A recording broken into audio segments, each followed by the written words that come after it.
नमस्कार, श्री स्वामी समर्थ. कशा आहात मैत्रिणींनो? मस्त ना? तर हा व्हिडिओ आहे नरक चतुर्दशीच्या दिवशीचा, म्हणजेच अभ्यंग स्नान. अर्थातच अभ्यंग स्नानच्या दिवशी आपण सगळे लवकर उठतो आणि घरातल्या सगळ्या मोठ्या मंडळींना आपण आंघोळ घालतो. म्हणजे जे पुरुष आहेत त्या सगळ्यांना आपण नरक चतुर्दशीच्या दिवशी आंघोळ घालतो. तर सकाळच्या वेळेला म्हणजे पहाटे सूर्योदयाच्या अगोदर ही आंघोळ असते, ज्यामध्ये आपण म्हणजे पहिली आंघोळ असं म्हटलं जातं. तर त्यासोबतच आपल्या देवांची देखील अभ्यंग स्नान मी केलेलं आहे. देवांना अभ्यंग स्नान घालण्यासाठी मी छान असं उटणं बनवलं होतं, जे की दही आणि बेसन पीठ याच्यापासून बनवलं होतं. तर आपण फेस पॅक जसं बनवतो तसंच दही, बेसन पीठ आणि थोडंसं दूध, मध आणि हळद असं मिक्स करून देवांना छान असं उटण्याने आंघोळ घातली. त्यानंतर पंचामृत घेतलं, दही, दूध, तूप, साखर आणि मध असं मिक्स करून. तर आधी उटण्याने म्हणजेच ते मी बनवलेलं जे उटणं आहे ते बेसनचं आणि त्यानंतर पंचामृत असं सगळ्या देवांना छान अशी आंघोळ घातली, म्हणजेच देवांचं अभ्यंग स्नान झालं. तर ते दही आणि जे बेसन होतं त्यामुळे देव इतके छान असे मस्त दिसत होते की म्हणजे खूप चमकत होते दह्यामुळे, आणि त्यामुळे एकदम छान अशी चकाकी आली होती.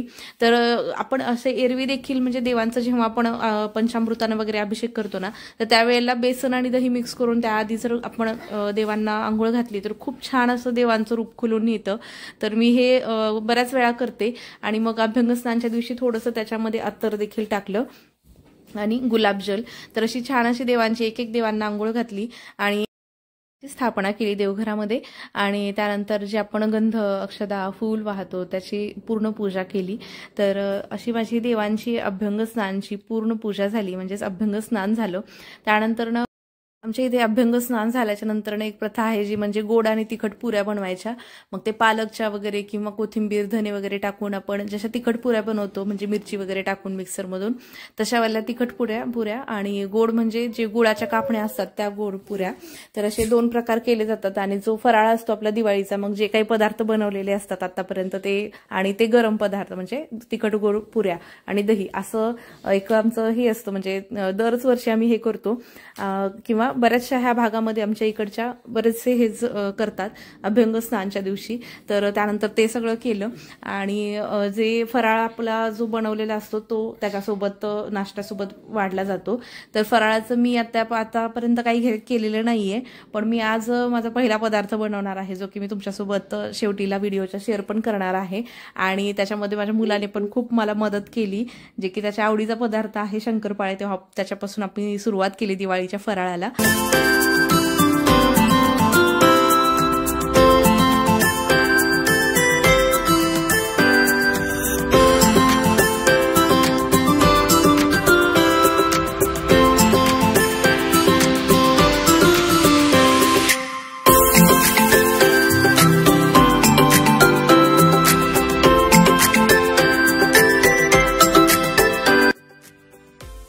देवांची स्थापना झाल्याच्या नंतर हळद कुंकू अक्षदा वाहिल्या. तर सगळ्यात पहिल्यांदा आपण गणपती बाप्पांना कुंकू लावतो. तर जे पुरुष देवता आहे त्यांना आपण फक्त कुंकू लावतो आणि जे स्त्री देवता आहे त्यांना हळद आणि कुंकू असं लावतो. आणि त्यासोबतच स्वामींना तर सगळ्यांना माहितीच आहे की अष्टगंध लावला जातो. त्यासोबतच आपण जे आपल्या देवघरामध्ये जी घंटी असते त्याच्यावरती, म्हणजे मोठी घंटी असेल तर त्याच्यावरती हनुमानाची मूर्ती आहे ती आपल्याला स्पष्ट दिसते, तर त्याला देखील मी ते अष्टगंधच लावणार आहे. आणि त्याच्यानंतर साईबाबांचं माझ्याकडे जे 2 फोटो आहेत त्यांना देखील आपण अष्टगंधच लावतो.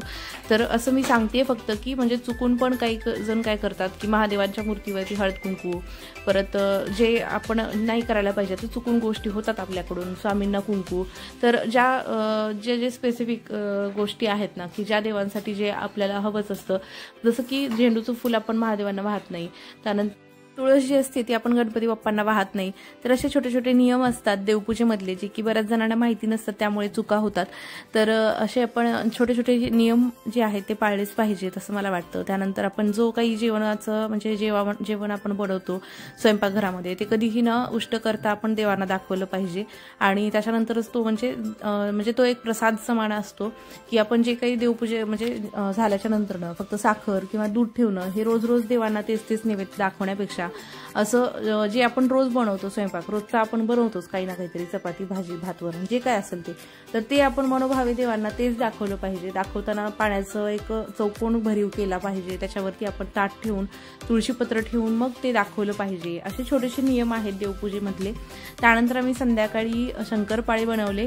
शंकरपाळे बनवताना आलोक पण येऊन बसला होता शंकरपाळे बनवायची म्हणून, आणि छान असा आम्ही एन्जॉय केला. एन्जॉय करत करत पहिला दिवाळीचा फराळ म्हणजे शंकरपाळे तयार झाले आमचे.